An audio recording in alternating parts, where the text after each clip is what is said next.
여러분, 2026년부터 기초연금이 40만 원을 향해 갑니다. 그리고 예전에 조금 넘어서 탈락하셨던 분들, 이번에는 받을 가능성이 꽤 커졌어요. 나는 안 되겠지 하셨던 분들, 올해는 진짜 다를 수 있습니다. 많은 분들이 이렇게 생각하시죠. 집이 있으니까 안 될 거야. 통장에 돈이 조금 있어서 탈락했어. 일하면 연금 못 받는 거 아니야. 그런데요, 2026년부터 기준이 제법 바뀝니다. 받을 수 있는 기준이 8% 이상 올라가고, 일하는 어르신은 더 유리해지고, 재산 계산 방식도 조금 완화됐어요. 그리고 하나 더, 몸이 불편하신 분들, 집에서 받는 돌봄 서비스 한도도 꽤 늘어납니다. 안녕하세요. 알아두면 든든한 정보마당 옆집 아재입니다. 복지 정책은 글로 보면 참 복잡해요. 이게 말이 좀 어렵게 써있죠? 그런데 한마디로 말하면 이런 겁니다. 모르면 못 받고 알면 받을 수 있다. 이건 좀 알아두시면 좋아요. 오늘은 2026년에 달라지는 기초연금, 장기요양보험, 그리고 치매지원제도까지 핵심만 쭉 정리해 보겠습니다. 요즘 물가 어떻습니까? 병원비, 식비, 전기요금 가만히 있어도 돈이 나가죠. 연금이 그대로면 생활이 빠듯해질 수밖에 없어요. 그래서 정부가 기초연금을 올리고 기준을 완화하고 돌봄 지원을 확대하는 겁니다. 중요한 건 이겁니다. 이번에는 내가 해당될 수도 있다. 끝까지 들으시면 내가 지금 뭘 확인해야 하는지 감이 오실 거예요. 기초연금 제도가 생긴 지 10년이 넘었는데 아직도 이런 말씀 많이 하세요. 예전에 떨어졌어. 조금 초과라서 안 된다고 하더라. 복잡해서 그냥 포기했지. 뭐 실제로 대상 연령이 되셨는데도 기준 초과나 정보 부족 때문에 신청조차 안 하고 지나간 경우가 적지 않습니다. 이게 제일 아까워요. 특히 1957년부터 1961년생 베이비 부머 세대가 본격적으로 들어오면서 상황이 달라졌습니다. 이 세대는 집 한 채 있는 경우도 많고, 퇴직금이나 금융자산이 조금 있고, 소득이 완전히 0원은 아닌 분들이 많아요. 그래서 예전 기준에서는 조금 초과로 탈락하는 경우가 많았습니다. 그런데 현실은 어떻습니까? 집값이 올랐다고 그 집을 팔아서 생활비로 쓰는 건 아니잖아요. 통장에 돈이 좀 있어도 그게 비상금이고 생활비죠. 그런데 숫자만 보고 기준 초과라고 하면 억울하실 수밖에 없습니다. 많은 분들이 이렇게 말씀하세요. 이 돈 받고 이렇게까지 계산해야 하나? 평생 세금 냈는데 왜 나는 못 받지? 조금 넘는다고 이렇게 차이 나나? 그 간극을 줄이려고 2026년에 기준을 올린 겁니다. 장기요양보험도 마찬가지예요. 몸이 불편해지면 제일 먼저 드는 생각이 자식한테 짐 되기 싫다. 그런데 등급 신청을 몰라서 서비스를 못 받는 경우가 생각보다 많습니다. 치매 아니면 안 된다. 거의 누워 있어야 된다. 돈이 많이 든다. 이런 오해도 있고요. 그래서 미루다가 상태가 더 나빠진 뒤에야 급하게 알아보는 경우가 많아요. 지금 보고 계신 분들 아마 두 부류일 겁니다. 예전에 탈락했던 분, 아직 신청 안 해본 분. 두 분 다 공통점은 이거예요.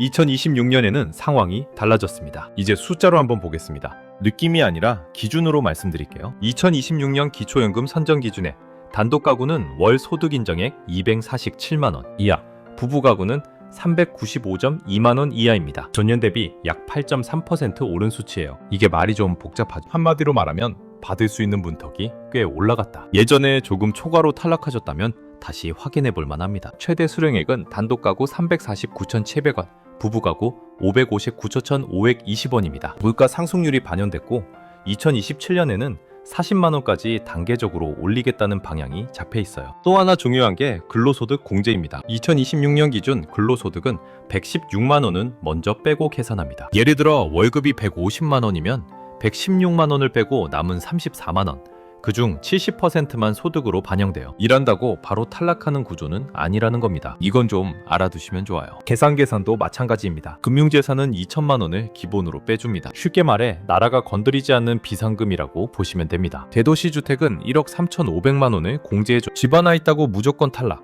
그 공식은 이제 그대로 적용되지 않습니다. 부부가 함께 받으면 20% 감액이 적용되지만 합산 금액으로 보면 여전히 의미 있는 수준입니다. 장기요양보험은 더 체감이 큽니다. 1등급 어르신 기준 월 한도액이 2,500셋 2,900원입니다. 본인 부담은 15%, 나머지 85%는 국가가 부담합니다. 만약 100만원 서비스를 이용하면 본인은 15만원 정도 부담하는 구조예요. 제도 없이 사설 간병인을 하루 10만원씩 쓰면 한 달 300만원입니다. 차이가 얼마나 큰지 감이 오시죠? 이건 단순히 돈 문제가 아닙니다. 집에서 생활을 유지할 수 있고 가족 부담을 줄일 수 있고 존엄을 지킬 수 있는 구조예요. 저는 이걸 생활 유지형 보상 구조라고 말씀드립니다. 소득은 늘고 지출은 줄어드는 구조. 이게 2026년 복지 변화의 핵심입니다. 그런데 여기서 제일 중요한 말씀을 드릴게요. 복지는 자동으로 입금되지 않습니다. 신청 안 하면 그냥 지나가는 거예요. 특히 1961년생 어르신들, 만 65세 생일이 속한 달에 한 달 전부터 신청 가능합니다. 생일이 지나고 나서 신청하면 그 전달 것은 소급되지 않아요. 한 달 늦으면 30에서 40만 원이 그냥 빠지는 겁니다. 아깝죠? 장기요양 등급도 마찬가지입니다. 좀 더 심해지면 신청하지 뭐 이러다가 늦습니다. 현재 상태 기준으로 판단하기 때문에 조금이라도 불편함이 느껴질 때 상담받는 게 유리해요. 신청이 늦어지면 서비스도 늦어집니다. 정책은 계속 변합니다. 지금 기준이 유리하다면 지금 확인하는 게 안전합니다. 그럼 오늘 당장 뭘 해야 하느냐? 기초연금 신청은 주민등록증, 본인 명의 통장, 금융정보 제공 동의, 근로소득 증빙이 있으면 충분합니다. 동네 행정복지센터나 국민연금공단 지사 가시면 됩니다. 거동이 불편하면 1355로 전화해서 방문 요청하셔도 돼요. 이건 부탁이 아니라 권리입니다. 장기요양은 건강보험공단 1577-1000번으로 연락하시거나 지사 방문해서 등급 신청하시면 됩니다. 신청하고 방문조사, 판정까지 한 달 내외 걸립니다. 미리 해두면 필요할 때 바로 쓰실 수 있어요. 오늘 핵심은 이겁니다. 2026년 기준 완화, 수령액 인상 진행, 돌봄 한도 확대, 그리고 신청하지 않으면 못 받는다. 이 네 가지입니다. 복지는 아는 사람이 챙기는 제도입니다. 나는 안 되겠지.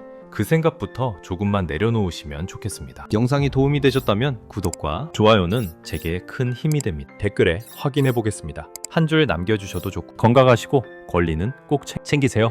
정보마당 옆집 아재였습니다.